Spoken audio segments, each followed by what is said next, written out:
Je ne sais pas si vous avez déjà eu à lire le livre de Commencer par pourquoi de Simon Sinek. J'espère que c'est le nom de l'auteur. Dans ce livre, de la première à la dernière page, il vous explique pourquoi avoir un pourquoi, c'est-à-dire un but, va toujours vous permettre d'évoluer, même si vous rencontrez des échecs les plus monumentaux qui existent dans votre vie. Donc, beaucoup de personnes se lancent dans le trading pour une mauvaise raison. Beaucoup de rêvent d'avoir une Rolls-Royce, une Lamborghini, je sais même pas moi, les marques de voitures de luxe.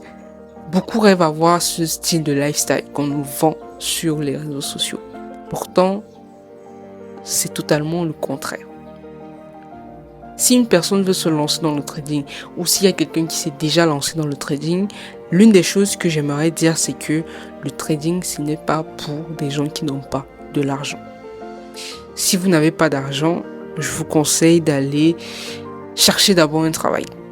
Si vous n'avez pas des revenus récurrents, allez d'abord chercher un taf. Parce que je vais vous assurer que pendant au moins 1 an, voire 6 mois, pour quelqu'un qui est très performant et qui a la chance d'avoir un mentor, je ne dis pas d'acheter une formation, parce qu'il y a une très grande différence entre acheter une formation et avoir un mentor. Et un très bon mentor, je précise bien. Vous pouvez acheter une formation et vous vous retrouvez avec des contenus qui ne correspondent pas à votre style de trading par rapport à vos occupations, vos besoins et vos moyens financiers. Donc, lorsque tu as la chance, j'appelle ça de la chance, d'avoir un mentor, tu as la capacité de faire 6 mois et commencer à avoir des résultats. Mais sinon, si tu pars seul dans cette aventure, il va te falloir au moins 1 an. 1 an où tu vas accumuler échec sur échec. Échec sur échec. Donc si c'est que tu n'as pas d'argent, si c'est que tu n'as pas une activité qui te fait rentrer de l'argent, tu vas raccrocher très vite. Tu vas raccrocher très vite et tu vas dire que ça ne marche pas. Parce que le trading, c'est une compétence à apprendre. Je ne parle pas du business dans le trading. Trader, c'est une compétence. Il y a des gens qui disent que le trading, c'est un business. Pour moi, ces gens qui disent que le trading, c'est un business, ce sont ceux qui proposent des services de copy trading, qui ont des plateformes de brokers bizarres. Pour moi, ça, c'est le business dans le trading. C'est comme quelqu'un qui est ingénieur, il viendra pas te dire que être ingénieur, c'est un business, ou l'ingénierie, c'est un business. Non, c'est ce que tu en fais dans cette... on appelle ça comment? C'est ce que tu en fais dans cette rubrique ou dans cette compétence-là qui sera business ou juste un métier. Donc, être un trader, c'est un métier. Et si vous êtes allé à l'école pendant 3 ans, 5 ans pour apprendre une compétence, sachez que ce temps-là, vous devez le mettre dans le trading. Mais le problème, c'est que la compétence du trading, ça s'apprend en prenant des SL. Malheureusement, c'est comme ça qu'on apprend en trading, en prenant des SL, en cramant des comptes. Des gens vont vous dire, ne cramez pas vos comptes, vous allez les cramer, vous allez perdre des propres.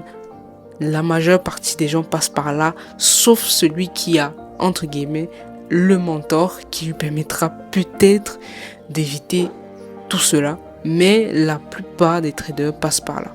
Même ceux qui tradent avec analyse fondamentale, tout ça, peu importe, carnet d'ordre, ils ont tous cramé des comptes, perdu des propres, perdu de l'argent, enchaîné des stop-loss. Donc, c'est un combat perpétuel. Donc, si vous n'êtes pas prêt et si vous n'avez pas un pourquoi très fort, je peux vous rassurer que vous allez raccrocher. Raison pour laquelle on dit que peu importe dans le domaine, que ça soit même dans la musique, parce que quelqu'un m'a dit un jour, il a dit, est-ce que tu sais que sur 100 personnes qui se lancent dans le trading, il y a à peine 4 personnes qui vont réellement faire du cash avec le trading. Mais c'est la même chose dans tous les domaines. Si vous prenez même le business, sur 100 personnes qui vont chercher à se lancer dans le business, il y aura peut-être 4 personnes qui vont réussir. Si vous prenez, entre guillemets, la musique, le sport, ça se voit que la loi de Pareto s'applique et elle est grave. On est sur du 2% qui arrive parfois à réaliser des choses incroyables sur 100 personnes qui se sont peut-être lancées. Donc,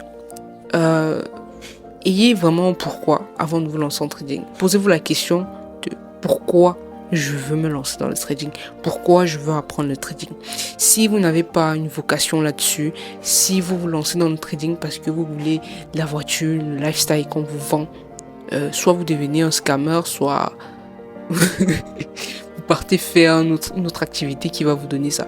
Mais le trading, je peux vous rassurer que pour atteindre ce niveau-là, que vous voyez des vrais traders, ça va demander beaucoup de sacrifices, énormément même. Et quand je parle de sacrifices, je pointe d'abord le plan financier, ensuite on a le plan mental, psychologique. Le trading peut détruire toute une vie. Et ça, je peux vous le rassurer. Donc c'est l'élément fondamental que je voulais parler aujourd'hui, avoir un pourquoi, savoir pourquoi vous faites certaines choses. C'est la seule chose qui va vous redonner envie chaque matin de vous lever et continuer, même si hier vous avez pris un SL, même si la semaine passée votre semaine elle a été catastrophique. C'est cette raison-là, c'est ce pourquoi, ce but. Donc ayez votre pourquoi, donnez-vous à fond pour atteindre ce pourquoi et on se retrouve à une autre vidéo. Ciao.